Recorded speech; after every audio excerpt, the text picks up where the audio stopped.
Well, hello everyone, and welcome to not just any episode of Millennial in the Middle. Welcome to episode 20. Guys, this is a big deal for me. I don't know why, but the number 20 just feels like an accomplishment, and it's pretty cool to see what's happened over the last 19 episodes. And I've kind of taken the chance over the last week to reflect back so far on this experience and what I've learned and who I've met and the conversations we've had, the topics we've studied. And so today's episode, I want to check back in on the whole mindset of Millennial in the Middle, the whole purpose for this podcast, and some things have evolved along the way, which I want to talk about. And really, I want to talk about some themes that we have seen over and over kind of rise to the top. And because it's been repeated, I think it's something that we need to make sure we really focus and all grasp. Before I do that, I have been asked a lot by people as I've now over the last couple months had this podcast going of people saying, have you thought about doing this for a long time? Has this been something you've been planning on? And honestly, the answer is no. I haven't thought a podcast is something that I was necessarily going to do on my own. Now, I'm a speaker and I love being in front of a crowd and love teaching. I love history. I love the patriotic aspect of it. Things definitely clicked, but have I been planning on doing a podcast for a long time? No. Honestly, the idea of the name, Millennial in the Middle, came to me about a week or two after my experience at Mount Rushmore. The idea kicked it around in my head for probably about 4 days, and I did it. And that's really the kind of person I am. I'm pretty decisive. When I make a decision that I'm going to do something, I just kind of go for it. And so that's what I did with this podcast. People ask me if I have any regrets up to this point, if I would have done anything different. And the only thing I maybe would have done a little differently is I wish that I would have recorded the first 3 to 4 episodes before I released anything, but I didn't. I think it was just natural, organic. I recorded the first episode and I was so excited to share it and I threw it out there. And then episode 2 with Michael Henry came out 2 days later. I filmed it basically that same day. And since that time, we've now put out 2 episodes a week. My plan as far as what's coming next, I plan to keep up doing 2 episodes a week at least through the election, and then we'll kind of reassess at that point. Maybe we'll go to 1 a week, but I don't know. Maybe we'll keep doing this 2 a week. And we've really stayed on that pattern as well of 1 interview and 1 solo episode, and I think both are necessary. The last thing I want to do is start doing only interviews, and obviously those interviews and guests are really important as we learn from their experiences and their backgrounds. So that's the plan moving forward. When people keep asking me, what's really your play here? Why are you doing this?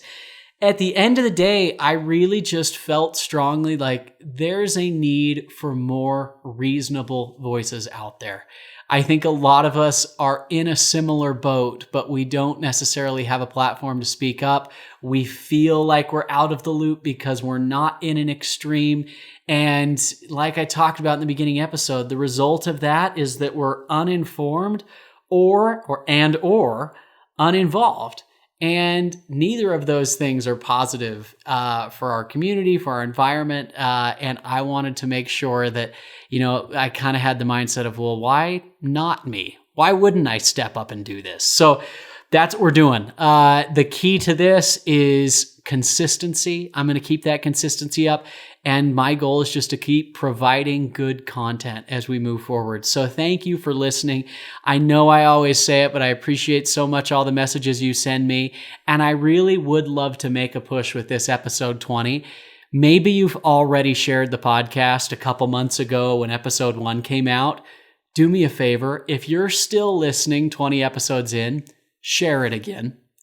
If maybe you've been listening to the podcast but haven't told anyone about it, maybe you haven't reached out to me or you haven't shared it at all, please, please, please share it.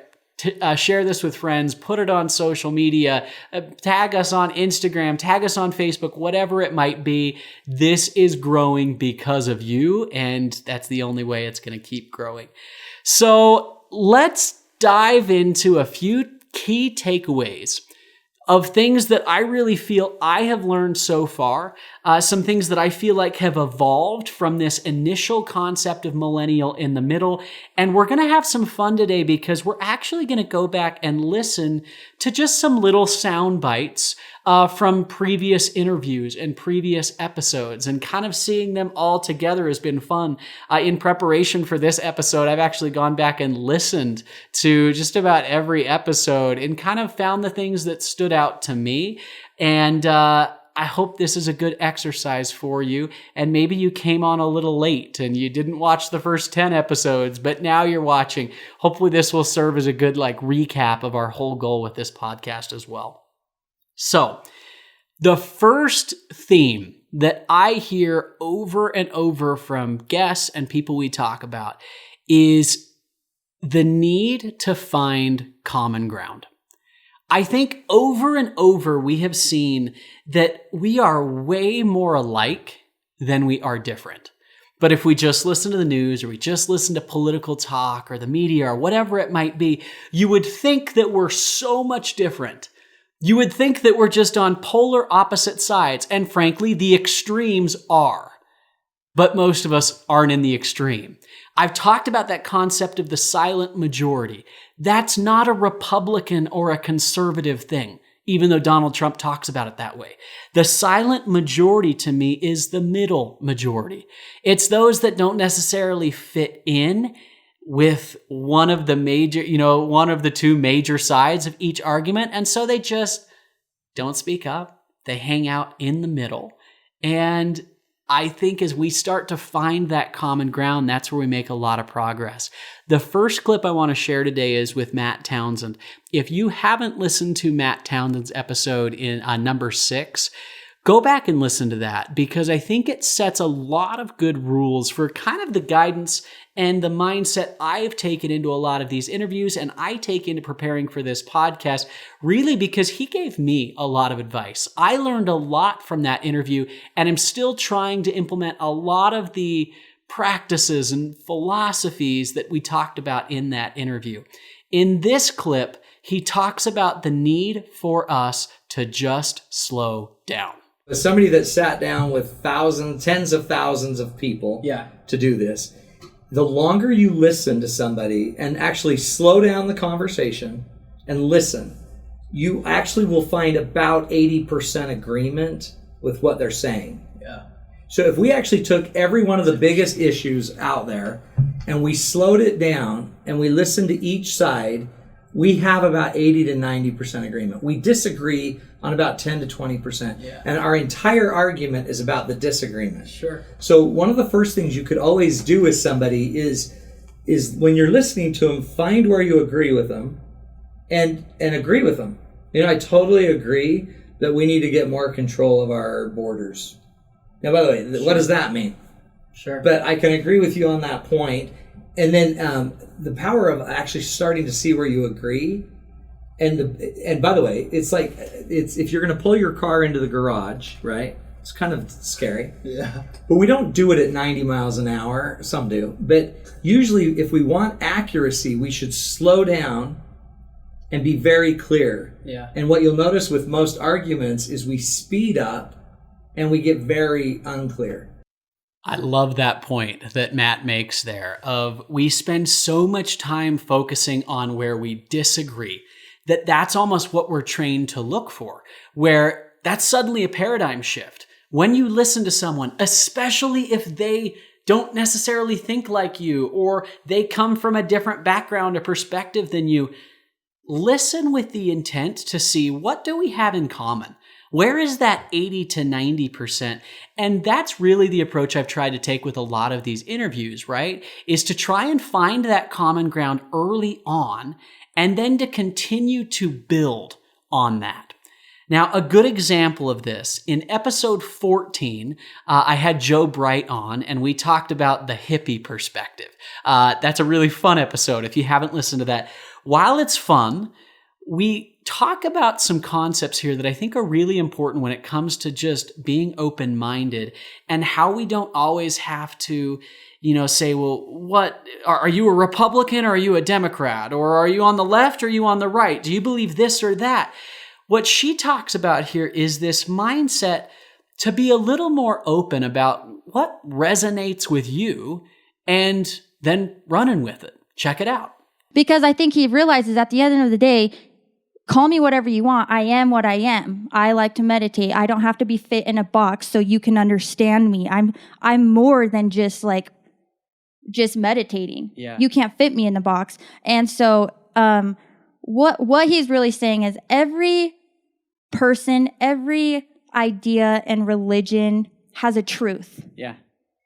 And what he's saying is we can cherry pick from different trees and have our own unique basket. And if that's what makes us happy, it keeps us open-minded. Oh, I have a cherry from that tree. Oh, I have a cherry from that tree because this resonates with me. This resonates with me. And, I don't know one person that is in a religion and believes every single little thing about it, because at some point it kind of becomes diluted with man-made things, and that's just an opinion. Fair. Yeah. So how are all these random names all put together? It's because they're open-minded to receiving different truths. I love that visualization of picking different cherries off different trees, right? And you finding what resonates with you. And here's a comment I've gotten quite a bit in the process of this. The name of the podcast is Millennial in the Middle, and I'm the millennial in the middle, right? Where that means that this isn't a podcast just for millennials. Obviously, we have people of all generations, but I've had certain people, this happened more early on. It hasn't happened as much over the last 10 episodes, but people that would say, oh, Connor, you don't seem to be that in the middle. I think you lean more this way, or I think it's pretty obvious you feel about that, or heck, you told us who you voted for. You're not in the middle. And I've tried to prove this point of being in the middle doesn't necessarily mean that you're undecided. It doesn't mean that you're independent or neutral. It doesn't mean that you're just sitting on the fence. What that means is that you realize politics, life in general, is very complex. And with politics specifically, why would we be so naive to say that, okay, well, this is how I'm a Republican or I am a Democrat. And so because of that choice I'm making, this then determines how I feel about 87 different topics. It doesn't work that way. One of my favorite messages I got from a listener at the very beginning, it was a very simple thing that she said to me. And she said, Connor, I love the idea of this podcast because I personally view myself as a conservative. I'm a Republican. But the thing that I care the very most about is the environment and protecting the environment. And when it comes to the environment, I don't lean left, I am very left. And she said, I can't stand that people think I can't be a Republican and care about the environment at the same time. Now, obviously, we could make an argument like that about a myriad of issues. But I loved how simply put she said, she is left when it comes to the environment, but she's right when it maybe comes to the economy. There will be different topics that resonate with you in a different way. And frankly, when we're looking at, the election, for example, you're never going to be able to find a candidate that you agree with and approve of everything they do. What you've got to do before you even say, it's not a matter of tallying up even how many issues do I agree with this person on? How many issues do I agree with this person on? This person wins. It's more a matter of finding what is most important to you. What are those issues that really, really resonate with you? And then who aligns with you on those issues more than anything else? And being willing to say, hey, look, there's truth in a lot of different places. And I'm going to go out and seek out those things that are going to make me feel like I'm in the right or I'm on the right path. Now, another interview where we talked about this topic, we talked about labeling people. And I think this concept of being in the middle, it's really important that I think, frankly, the minute we label someone, that automatically is going to affect the way we look at the things they say or the way that they feel.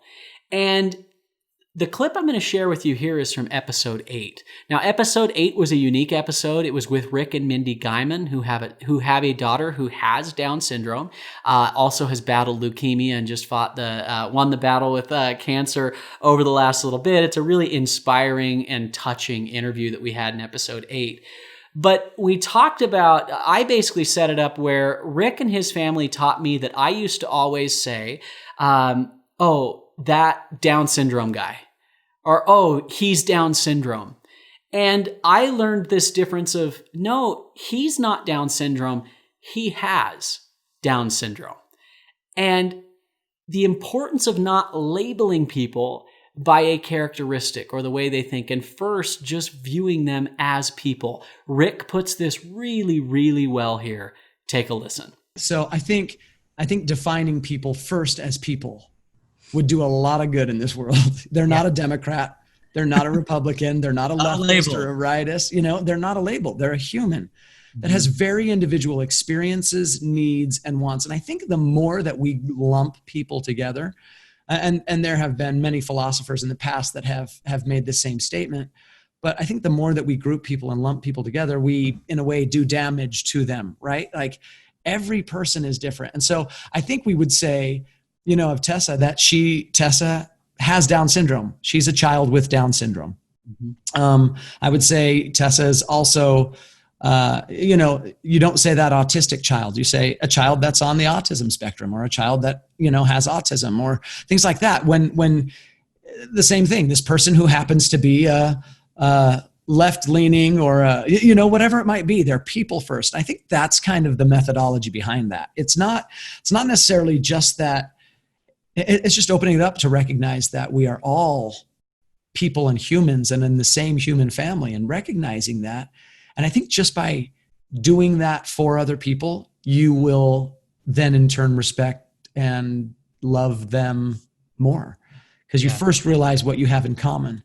And that's the vast majority of things. There might be things that you think about differently. You might perceive the world differently, but you are both humans with blood running through your veins, with a mother and a father, whether they're here or not, whether they've been around in your life or not. You are people, and our goal should be to help and kind of move the human race along, rather than define us by some small characteristic of what we happen to have or do or be. I think it's kind of funny there that in an unrelated episode, he makes the same comment of us having way more in common with each other than we are different, right?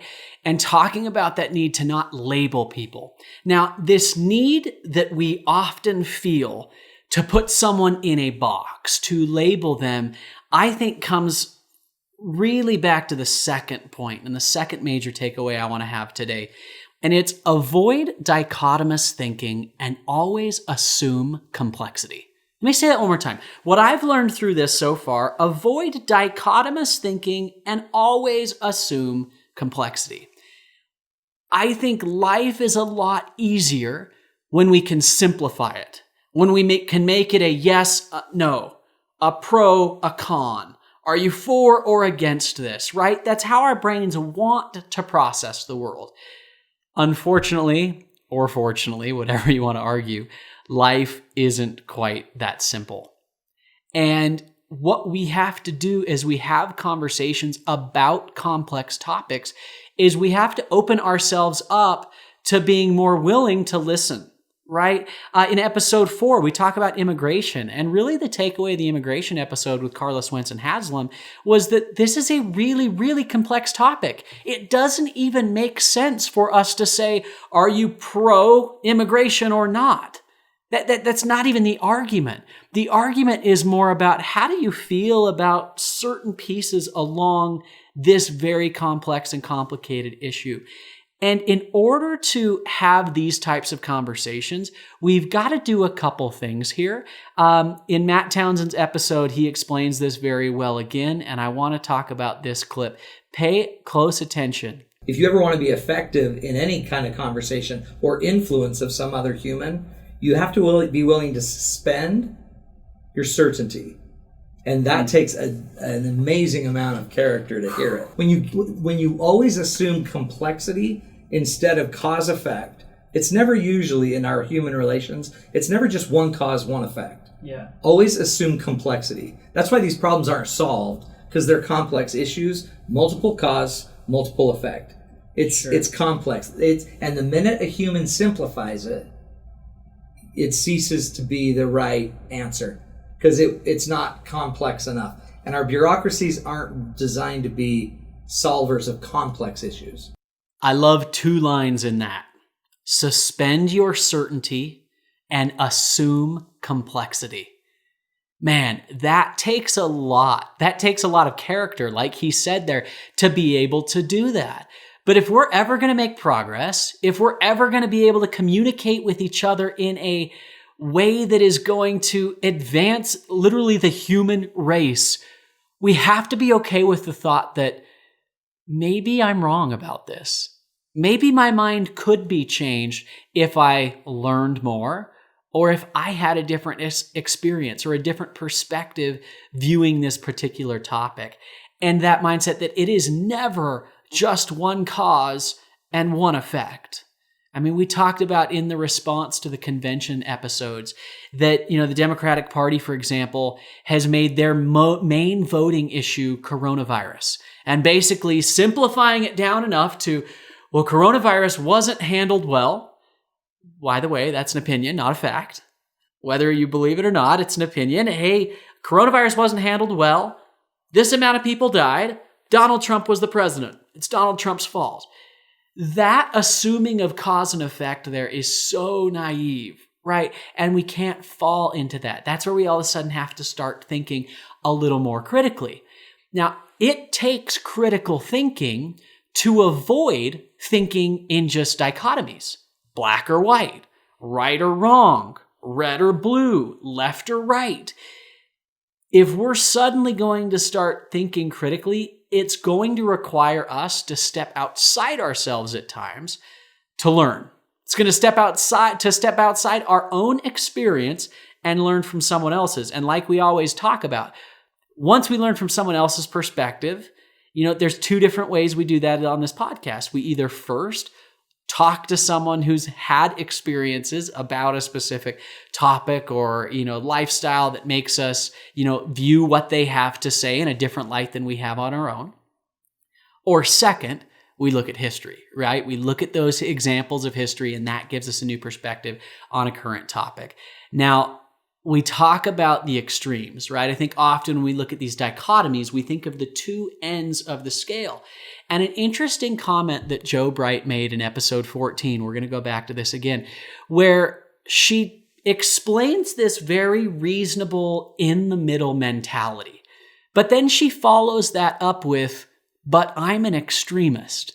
And I kind of asked her, I'm like, well, what do you mean by that? How can you be both in the middle and an extremist at the same time? And her answer here is very, very thought-provoking. I wrote a blog post about what it means to be an extremist, because I'm an extremist. Mm-hmm. I walked out my friend's house like Trump, and like you said, I walked out being like, F Trump, And what the beautiful thing about being an extremist, or whatever you want to label it, is it's like the yin yang. You have the black and the white, and the white and the black, and the black and the white. Mm-hmm. And so when I go from black and then I go right to the other side of the white, I eventually, sooner rather than later, find a grayscale. And I'm more neutral, and I see both points of view, and I'm not getting mad at anyone for not believing my point of view, because I'm not in the black or the white. I'm beautifully in the middle, in the gray, because I went to both sides, experienced both. And now I'm experiencing the beautiful gray scales, the darker gray, the lighter gray, and just filling in the gray. First off, can I just say, she sounded like a poet there, right? I loved the way she said that. It was beautiful, right? To be beautifully in the gray and beautifully in the middle. I think that's something we can really learn from. And let's be real, that's where all of us are. Maybe we're a lot closer to black or a lot closer to white on that grayscale, but we're somewhere in the middle there. And we do ourselves a lot of harm when we put ourselves into that naive, dichotomous thinking. Now, the next takeaway I want to have here comes from several different interviews that I could point out a comment like this made. But here's a little message of hope. The third takeaway is we are doing better than we think. Now, I know I talked about in episode 1 how we live in a tumultuous time right now that we're all in the middle of, that we're trying to get through. We have some unprecedented things as a country that we're dealing with right now. But I feel there's no doubt the media wants to buy into kind of those feelings of fear, of exaggerating certain experiences or things that are happening to try and make us feel like things are worse than they actually are. And I think the antidote for that is gratitude. Gratitude is so important. And I think it's been neat as I've had a lot of different guests on that have shared what they're grateful for. And as we've had conversations like this, there's been a real sense of gratitude. And I think one of the best times, what's interesting is both the military servicemen that we've had on the show up to this point, Michael Henry in episode 2 and Bob Church in episode 16, both had a similar statement they made about gratitude. And I want to play what Bob Church said here. Listen to what he says. How did you come home? Really grateful. You don't go through that without being changed.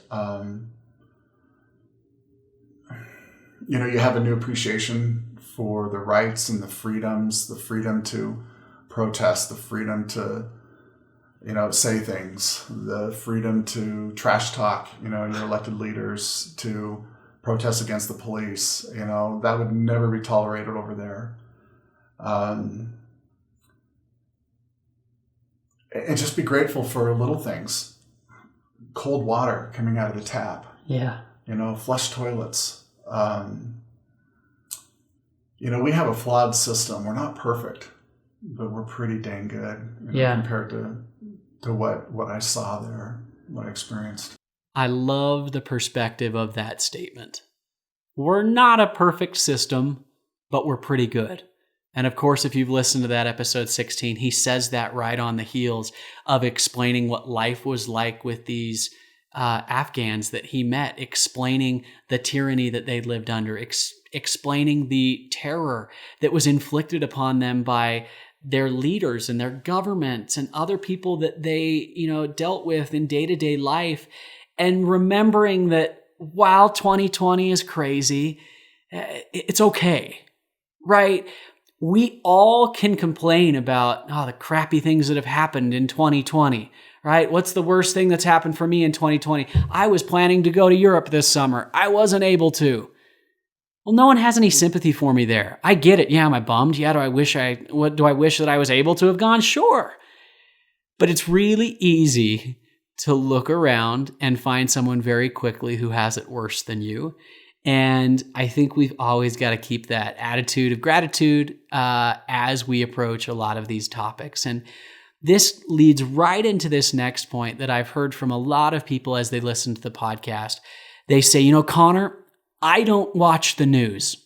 I've quit watching the news. And I'll ask why, and most of the time they say, just because it's so angry, it's so divisive, or that they leave feeling depressed. There aren't ever any solutions. It feels like a debate. It's just people yelling at each other, and you feel kind of helpless, like things are out of your control.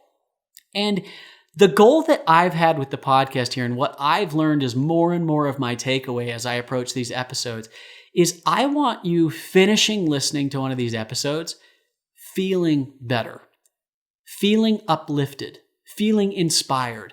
Maybe you feel more informed and more edified, and that leads to you just having an extra, spring in your step throughout the day. I love setting the example here that we can talk about politics, that we can talk about complex issues, that we can talk about life, hard things. This isn't about politics necessarily, and do it in a way that is reasonable, that we can do it in a way with empathy, with understanding, with love, with respect for each other, whether they agree with you or not, and especially when they don't agree with you. And I love the comments that a lot of you have said to me of like, man, I love listening to a podcast that doesn't make my blood boil. Heather Harris, shout out to my aunt. She put a comment on Facebook and she said, if you want to watch something political and feel like you don't want to punch someone in the face after, listen to this podcast. And while she says that facetiously, I think it's true, right? If we get so riled up all the time, whenever we talk about politics like this, what's our immediate reaction?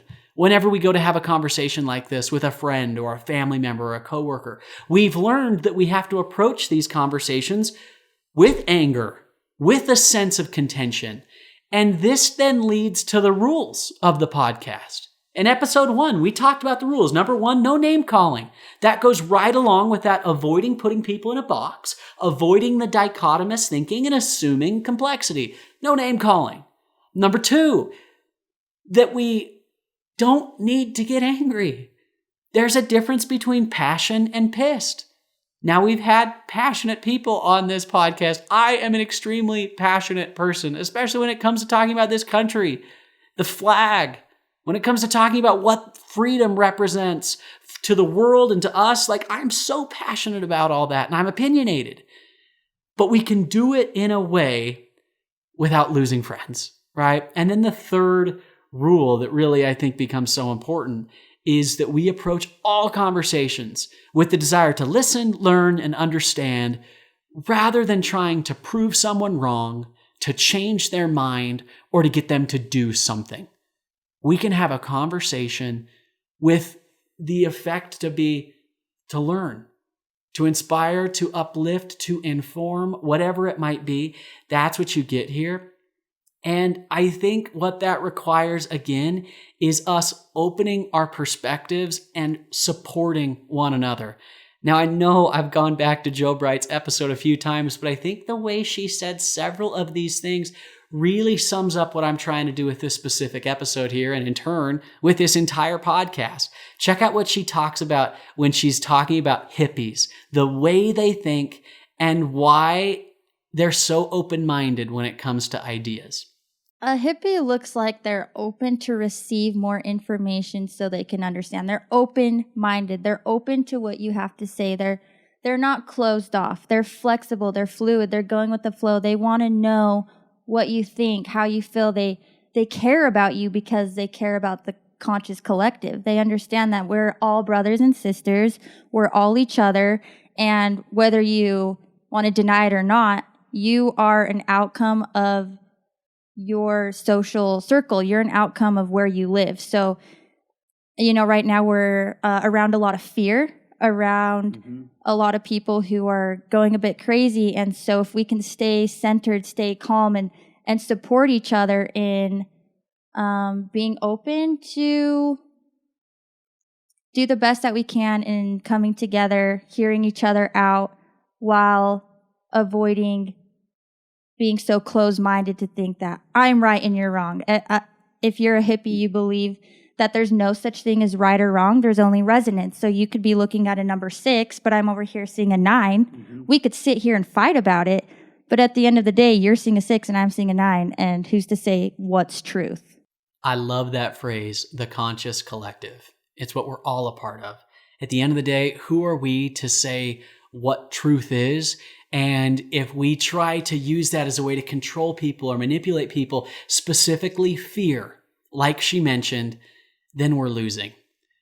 I think the constant theme here is as we finish these episodes and we feel better, is something I talked about in episode 12.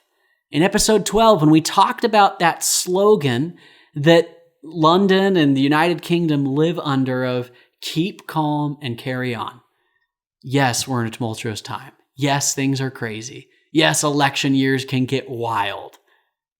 Keep calm, carry on. It's not as bad as everyone else wants you to think. And I hope you walk away feeling a little bit better after these conversations. Now, the last thing I want to talk about here is the importance of history. I love getting messages from you saying, Connor, I had no idea about that story you shared. I had no idea about that history that you brought up. And that is something that we are always going to go back to again and again in this podcast because it really is so important. But as I approach history, I do it in a little different way than most people. History isn't about logistics. History isn't about knowing the dates or what happened and the events and the way they went down in sequence. History is about stories of inspiring men and women who were faced with different challenges and how they responded, how they reacted, how our country responded, how the world responded to a crisis, whatever it is.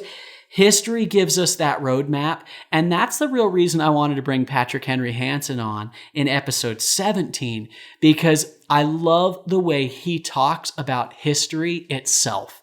Take a listen to a few of the comments he made here about the value of us knowing our history, learning from it, and doing something about it. You know, when there's a correlating principle that you can draw from history, people love it because people love stories.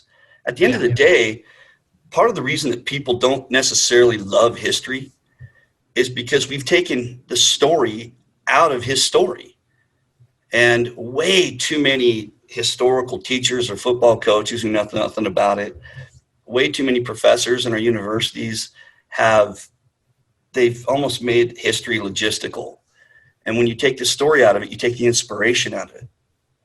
And history is inspiring. I think part of the reason that I love history is that history is like a map. I mean, it's like a map to the future. And history is littered with what I would call success sticky notes. Some of them are even like neon lights that are just screaming. I mean, I look at America right now, and I see some of those neon lights going off saying, don't go down this path. This is dangerous. And, you know, you can take history and you can apply it personally, professionally, financially. You can do it as a nation, as a country, obviously. So it has these, you know, I always say that history is like a compass that gives you your bearings. History is like the Big Dipper that points out the North Star rather than my truth. Because history is an accurate bearing on life. That was very well put. Better than I could have said that there. And I love that. It's a roadmap, right, for us. And there's a lot of things that we can learn from our past when we apply it to today and what that means to us. As you go back and listen to some of these episodes, the solo episodes are the ones where you get the most history from me if you're not all the way caught up. Just some of you may be curious. I get asked often, like, what are the favorite episodes or what do people comment on the very most? The Confederate flag episode in episode number 3, very early on, was probably the one I've gotten more comments from anyone else about. Connor, I didn't know that. Or Connor, that history that was given about the Confederate flag, how it came to be, how it disappeared, and more importantly, how it came back in the 50s and 60s as the symbol of pro-segregation in the South, that changed my mind about a current issue we're facing today. And I love that because it's people recognizing that they came into this podcast with an open mind, with an open perspective. They suspended the need to be right. They learned from history. And that impacted the way they now feel. Now, again, I never approach any of these topics with the desire to convince you of something. This isn't a debate here.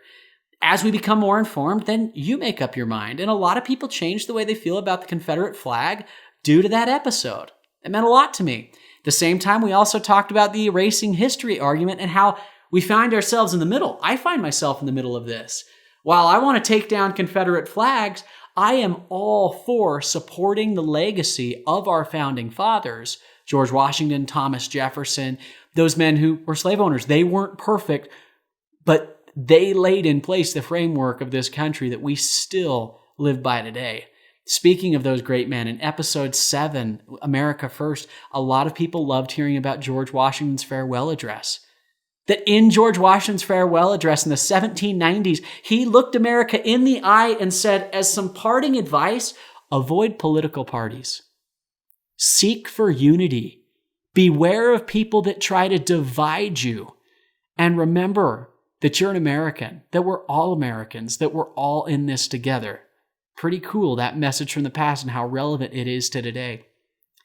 In just, episode 18 recently, a lot of people loved learning about the Electoral College and how that tied in with the Constitution and understanding this topic that's debated heavily right now. And well, the origins of why we have this are simply because of a debate between the big states and the small states and how we were going to pick a president. It's interesting.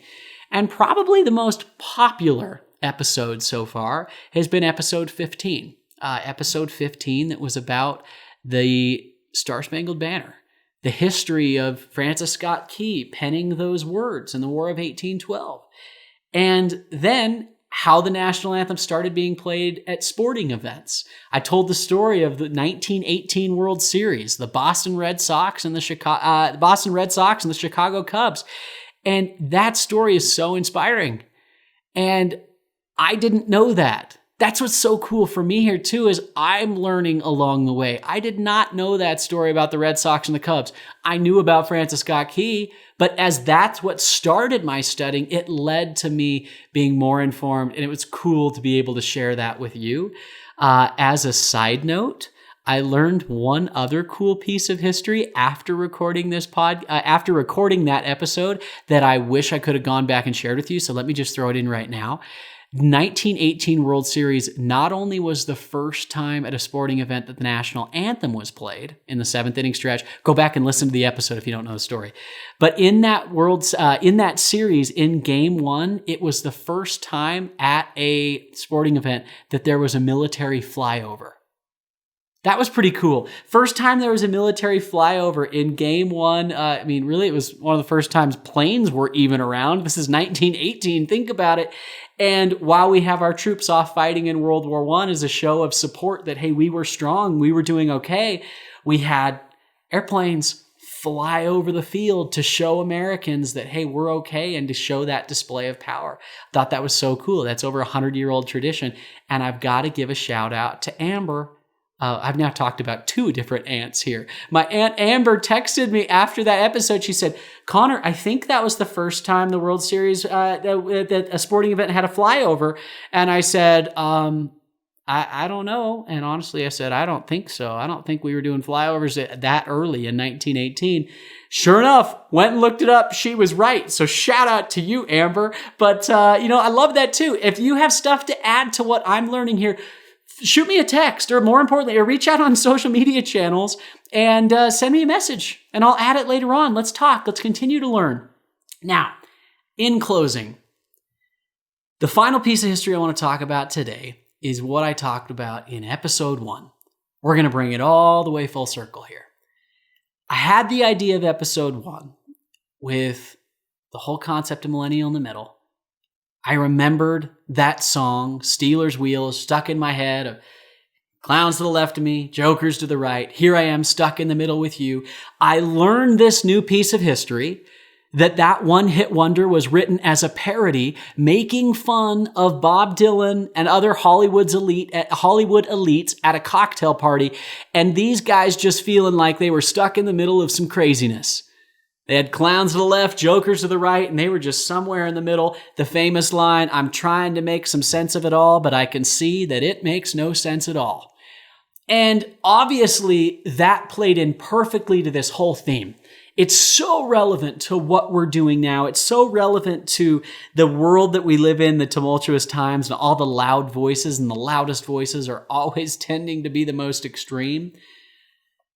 And at the end of that episode, I kind of decided, I'll sing that line. It's catchy. It's kind of the theme of this podcast, at least that episode. And then I decided, all right, I'm going to have this be my sign-off, kind of my send-off, right? Now, I've had some people ask me recently, maybe they didn't listen to the first few episodes and they've caught on late. And they've said, Connor, why do you sing that song at the end? I mean, I get the theme, but why do you do it every time? Why do I hear it when I hit play on the podcast and that now comes up? Frankly, it's evolved for me. The focus for me in that line and that song has always been stuck in the middle with you, and it's been the funny anecdote of clowns to the left of me and jokers to the right. But it all changed for me in episode 2. Let me tell you what happened. Episode 2 was with Michael Henry. And Michael Henry is a family friend. I've known him forever, as you heard. I love Michael. He's a great man. And it was the first time I'd done an interview on this podcast. I didn't really know how they were going to go. I kind of purposely picked someone that I knew was a friend. And, if it didn't work or we had to do it again, like we could. And so Michael jumps in, we do it. And at the end of the episode, I didn't tell him that I was going to sing. And so I all of a sudden do it, and I find out later on he loves that song, and he just jumped in with me. So I sing "Clowns to the left of me, jokers to the right," and he jumps in, "Here I am, stuck in the middle with you." And I remember the minute we did that, we gave each other this big hug at the end of the episode. It was like this, man, this is positive, this is uplifting. I love that we're doing this here. And all of a sudden, it changed why I sing that. It's crucial to, the first episode, the story. Clowns to the left of me, jokers to the right. That's where we focus. But I want to take that line out, and I want to take the line out stuck in the middle.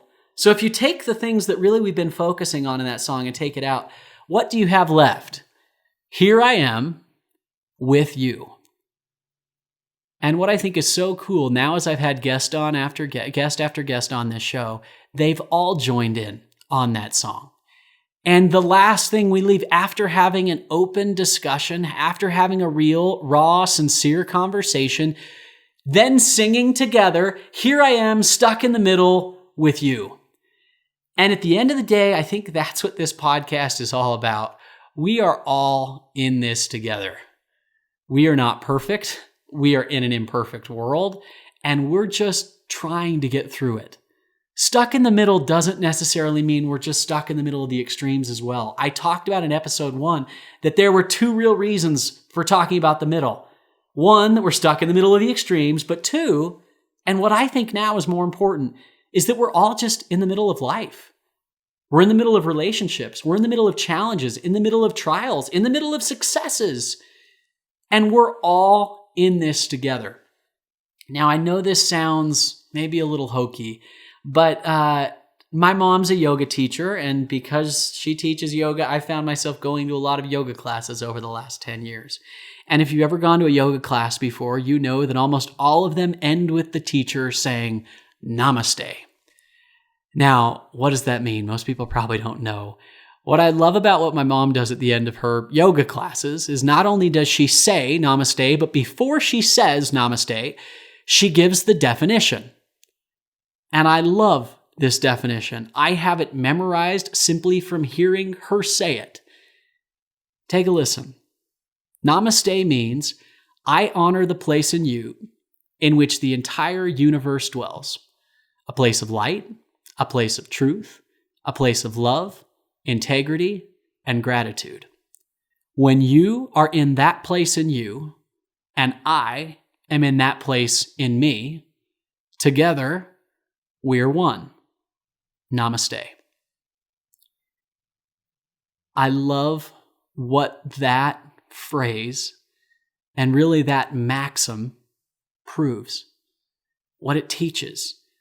That, hey, we are all in this together, but we have to approach life.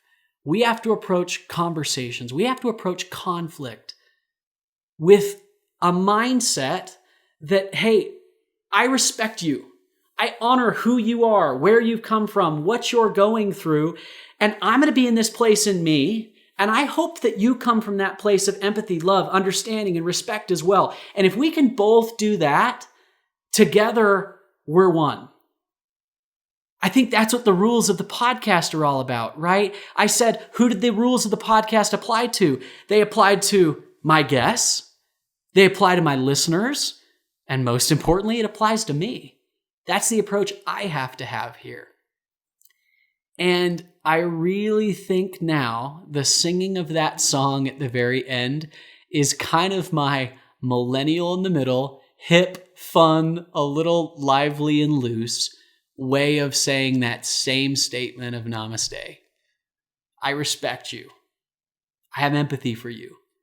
I understand that your experiences may be different from me. And not only do I respect that, I would like to learn from that.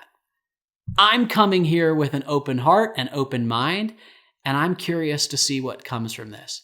I hope you pay me the same respect, and let's see if we can make some progress. I have people say to me, Connor, where do you go from here? What do you do next? Just like when I started this on episode 1, I don't know the answer to that question. But I have always lived my life in the mindset of the right things fall in place at the right time when they do. And when they do, you act. You don't let fear hold you back. You go for it. And as you continually go for it and take that action one after another, the next step will appear. The next step will show itself. That's what's happened in the first month. That's what's happened in the first 2 months of this podcast. And I trust that it's what's going to continue happening with this. I'll make a promise to you now that I'm going to approach all of these podcasts with that namaste perspective, that middle perspective. I hope you do as well. Thank you so much for listening. Thank you so much for being a part of this. I love this. And I really, really appreciate you and your involvement. Rather than singing myself to end this episode, we're going to play the clip that I just explained to you from episode 2 with Michael, of me singing, Michael jumping in, and at the end of the day, having that hug and that embrace. I hope you all feel that as well. Because guess what? We're all in this together. But that's what it's all about. We got to find this middle ground. So thanks for joining. And until next time, you know what I'm going to do, right? I do. Clowns to the left me, jokers to the right. Here I am, stuck in the middle with you. See you next time. Good job, buddy. That was fun. That was awesome. All right. Clowns to the left of me, jokers to the right. Here I am, stuck in the middle with you.